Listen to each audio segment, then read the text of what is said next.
Today on Thunder Bear 4-wheel drive, we're working on Keith's 4Runner that he bought from Ricky, the guy that we made jumper cables for here a while ago. So stick around, we're going to try and make this thing actually fire up and make engine sounds. So hang out.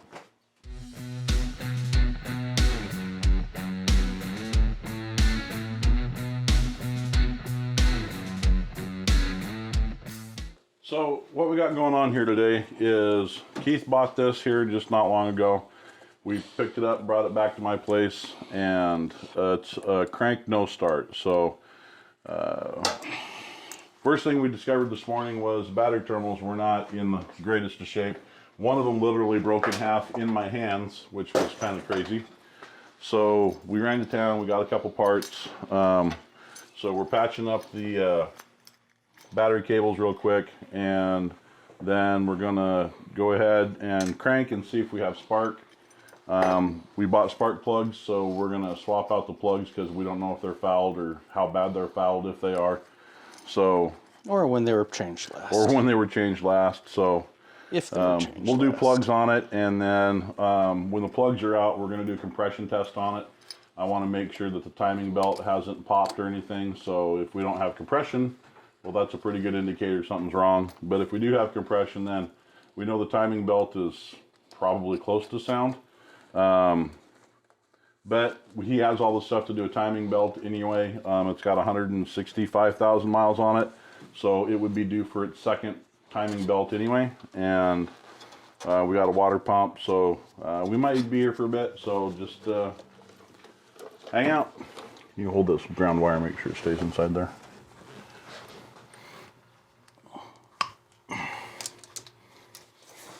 There we go. Actually bite. It actually bit. All right, I gotta get some shrink tube on that. So, because we had to change the ends of the terminals, one of the cables we actually had to put a new lug on, so I just crimped it. I'm gonna go ahead and put some shrink tube on it. Make it look pretty. I like to do it until the glue comes out. That way I know that it had enough compression to squeeze, and then you know that the mastic is gonna get all gooey and get down into all the crevices and everything, so it'll stick really good. Make a watertight seal. Yep. All right, so we're not gonna touch that because it's hotter than a scalded dog. So I don't know if this is anything that we need to be concerned about at this moment. Whatever this is for. Oh, this is just an add-on, but... Yep, I think it's a relay probably for these lights. Okay. Okay, so at the store I told you don't get the one because it had a wire brush in it. Right. And that doesn't mean never get a wire brush, it just means use it in the right place. So the types of terminals that we got right there, you can use a wire brush on those, okay? because they're not lead. But if you ever have a lead connection point, right, you know, the scrapers. This is the right type. So what this does on this part right here, it's tapered. You can use this on the lead end to shape it properly, and then you have a negative and a positive for these. So it actually sets the right pitch for the diameter of the terminal on the battery. Right. So get this, and then you can get other stuff. Right. But those ones that are like a brush and a brush, they're horrible. They put tiny little micro scratches in everything, so it gives more surface area for corrosion to exist. Right. These shear everything off nice and clean, and they look like they're machined when they're done. So there is no battery hold down for this. So that's sketch. Well, we'll have to fix that. Yeah, we'll get that sorted out, but. All right. Okay, so spark tester's in place. Go ahead and let's crank this and we'll see if it makes sparky. Oh, let's get that put away. Yeah, I can open my door a little easier. Yep.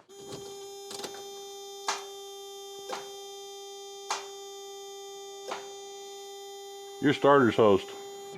Yeah? Yep. Oh, that's great. Yep. That's good news.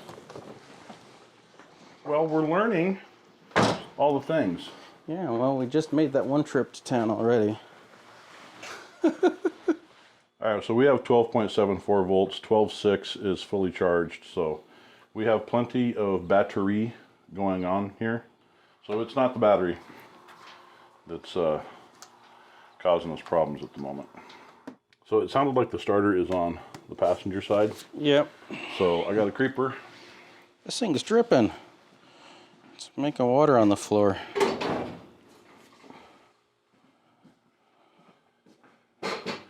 It would be nice, though, to determine if the engine spins.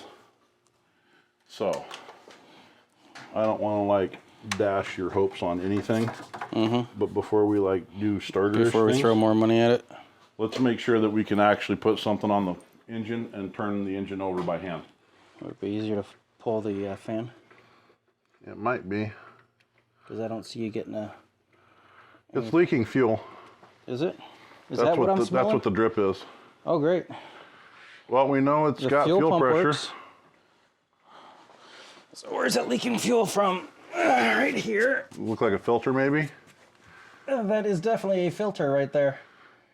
Well, we found the filter. Okay. You want to get some under that to catch it, or? There's some fluid right in a bucket by the garbage can. So go ahead and grab that. I thought that was water, but now I can smell it for sure. Yep. I like your scoop. The way it beads when it bounces, you can tell it's fuel. I haven't studied fuel bouncing on the floor that much to know. So when you've seen as much of it as I have, you're like, oh yeah, that's gas. You'll be like, oh no, that's water. You're like, that's totally transmission fluid and it's hot. Why? Because little beads roll on the floor for a while before they soak in. What's it gonna take to get that stupid fan off? It's a bolt right in the center. No, that's the clutch. So the bolts are between the fan and the water pump. Oh. And There's 4 of them. they're probably 11 millimeter. It looks 11, 12, somewhere's in there. Let's try Can it. you get your hand down in there with the wrench? And I'm going to give it a try. There we go. okay, so we're gonna put these back on. All right. The reason for that is Holds the... holds the pulley on Yep. so that we can try and start this thing without a fan. And it doesn't get lost that way, too. It doesn't get yeah, it doesn't take off out under the engine bay, causing hate, discontent, and carnage. And the fact that that fan's got its own built-in shroud makes it that much more difficult to reach your hand in there to do anything. Yep. You could get between them blades, you'd be all right, but you are 11. What's interesting is there is some fresh moisture right here on this belt underneath the area where it's been leaking. What is that? You said the power steering fluid? Yeah, that's your power steering pump right there. So we got some fresh liquid there. You can get that from up here. Yeah, A lot easier than from below. most certainly. Okay, engine is not seized. Well, that's a good thing.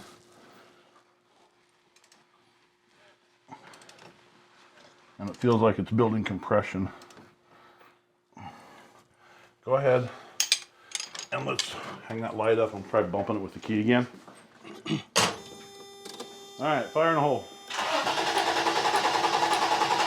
All right, so did you hear the clicky click? Yeah. That's, you definitely have spark. Yeah. Oh, Yep. that sounded better too. We didn't just get the starter click, Right. so maybe the starter's not bad. Well, that's kind of what I was hoping, was if we could rotate the engine around a little bit, It was we could get it off a bad spot or something. So I wouldn't trust that starter explicitly, okay? But we might be able to get through today without one. we might be able to get through today without one. Let's change the fuel filter. All right, well, since it's So leaking. There's the creeper right there. Yep. The new one should come with seals in the kit All right, where did you put it? It's over on the other side here. or on the other side.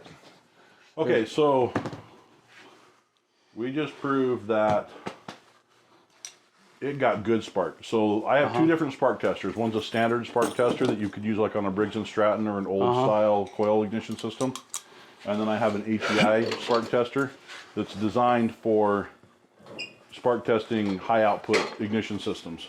And it was popping good and hard. So I'm gonna pop that number 1 plug out so that we can get a look at it and see how bad it is. Okay.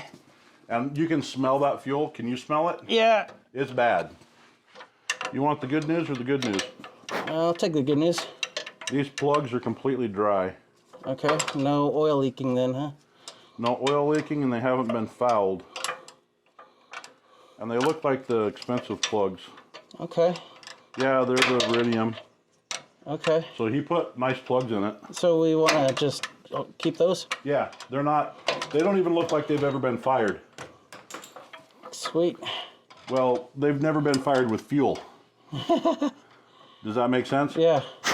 If we change that filter and that filter is plug solid, and this thing starts and runs, you know how lucky you just got, right?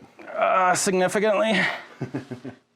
Well, the engine's not seized. I was really concerned about that when it wouldn't crank over. I mean, I was supremely concerned about that when it wouldn't crank over. Okay, is there anything I should be looking at on this old filter before I put the new one back here? Give it to me. Which direction is flow on it? It was facing this way, like this. We still want to make sure what direction of flow is, because if they put it in wrong, in. So there's your in. Yep. So this should face towards the rear. Right. And so the big bell end goes back. the big bell end was not. Yeah, well, they had it in backwards. Okay. As you can see right there on that filter right there, it should say in and out. Yep, it sure does. Okay, so now watch this. We check to see if this filter's any good. About blowing on it. So I blew through it, which is good, but we're putting the new one on. I'm putting the new one in because we got them. Yep. So if we can establish compression, we get it to crank, we know we have spark. If we're getting fuel down to this end, I guess the next thing to check would be the injectors themselves. Right. To make sure that they're firing, and finding the injector harness. And it just says EFI, electronic fuel injection. It doesn't say multi-port or anything like that, so I don't know exactly. Oh, I see from here. So individual injectors with harnesses. So yeah, and if we need to, if you got a laptop you could bring out, we can bring up my manual online. okay, I do. And we'll probably want to do that for like torque specs, stuff like that. I'm going to guess. Sometimes I adhere to torque spec, sometimes I don't. When I ask for a torque spec, it's because I know it's important. If I'm not asking for a torque spec, there's good chance you don't need it. Okay. Oh, you can smell how nasty that fuel is. Yeah. I'm going to be reeking to high haul on the way home. All right. Okay. So, have you ever done a compression test on an engine? In high school. This would have been sometime around 1993. Okay. That's the last time I've ever touched one of those. All right. Well, I'm going to teach you how to do it again. All right. So I need you in the driver's seat. Okay. So what I've done is I've taken the coil wire and I've disconnected it from the distributor in case for some reason this thing actually starts. Okay. So it's not going to start on purpose. But it's going to try to turn the engine Then it's over. still going to crank over, and I got this in plug hole number 1. And it's measuring the amount of pressure the engine is building in that cylinder. Yep, and it's going to bounce a couple times, and I'm going to tell you, whoa, and then stop cranking, okay? Okay. Go ahead.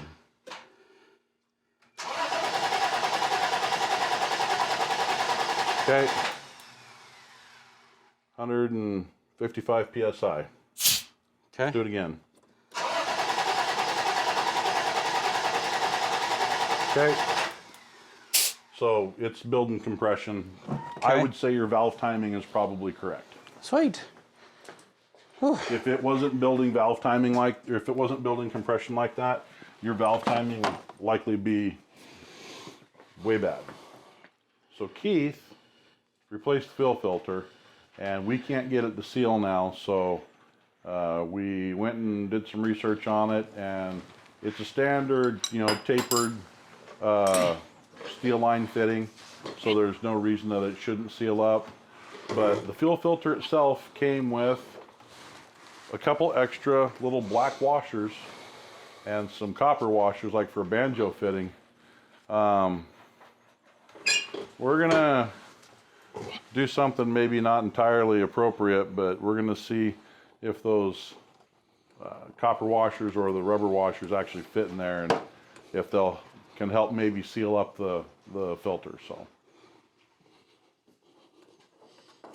Yeah, and the fun thing too is fuel filter was leaking before we started too, so this isn't This isn't a new problem introduced by me. Yeah, so like Keith was just saying, when we finally got it to crank and everything, got power and everything, it was leaking before we started doing anything. So we hoped that just changing the filter out would stop the leak, and that was not the case. So Let's try this again. Let's see if I get a shower. right, Yep. we just tried to start, by the way. It's not leaking anything.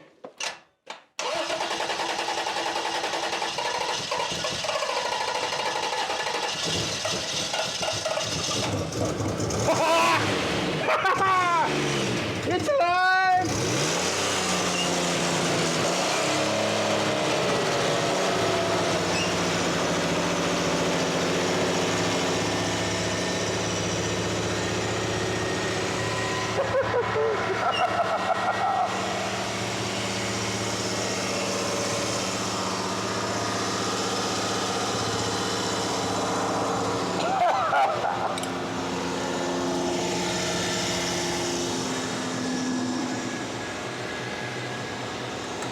We got some What's serious. smoking up there?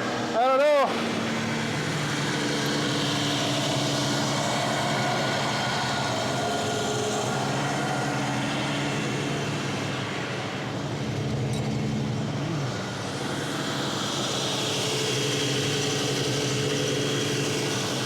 It looks like oil on the header.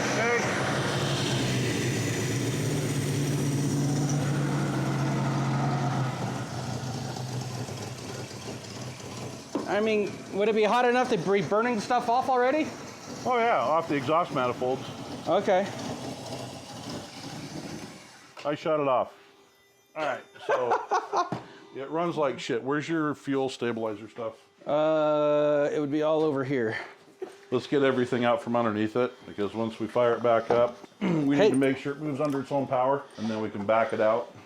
Let it run for a moment. And it can sit out there and fucking run till it idles smooth. Hopefully. Now, I don't know what we did to fix anything. Other than changing that fuel filter. And if they had that fuel filter in backwards and it was a check valve and it wasn't letting it flow, there you go. It was definitely backwards. Do we need to worry about that fan? Not quite yet. Okay. So don't latch the hood, but go ahead and let's just put it down. And make sure we miss Thomas's engine. Yep. Yeah, we can back it straight out. All right, so when I started it, I kind of had to put my foot into it to get it rolling. Yeah. And it didn't want to idle very good, so. Okay. Cranker, like, crank. Give it a throttle, give it a throttle. Okay, get it in gear.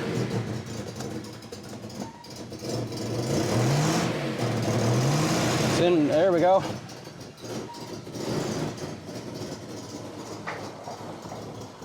I don't know how much fuel you're going to have to run through it to clear it up. Probably all of it. Well, it says it's got near half a tank. Damn. Yeah, it does.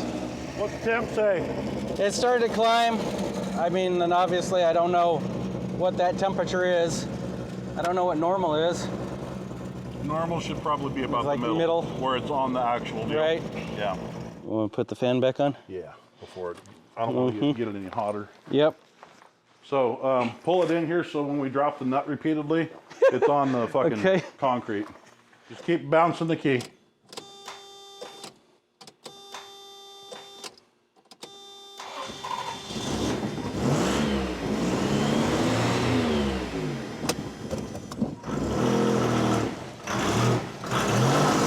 Good.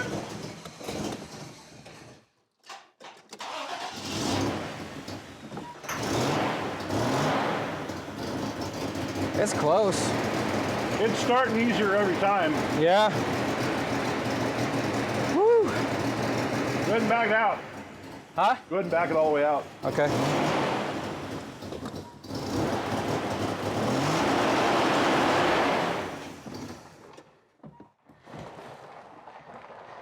Well, it's technically moving on its own power. Is what's left over after the stall. All right, I'm legal now. All right, wish me luck. I'll not go out of cell phone signal distance. Yeah, just loop down to the turn around, come back.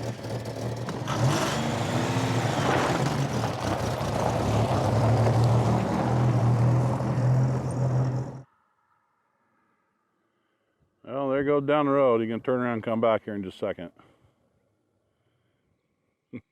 Starting to get a little nervous. There he comes. Better go check my other phone and see if he's calling it. Looks like he got it going again.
So this is our part one of the 4Runner, and you can see that, well, there's more stuff to do to it yet. Looks like we're going to be doing a starter, and definitely some fuel, and Definitely brakes, and maybe some coolant, and so yeah, we got some work to do to it. But it starts and it runs, and which was something we were told it didn't do prior, or at least not even as well as this. So, well, and we're only a fuel filter into it. Fuel filter into it, so more to come. And battery terminals. All right. Oh.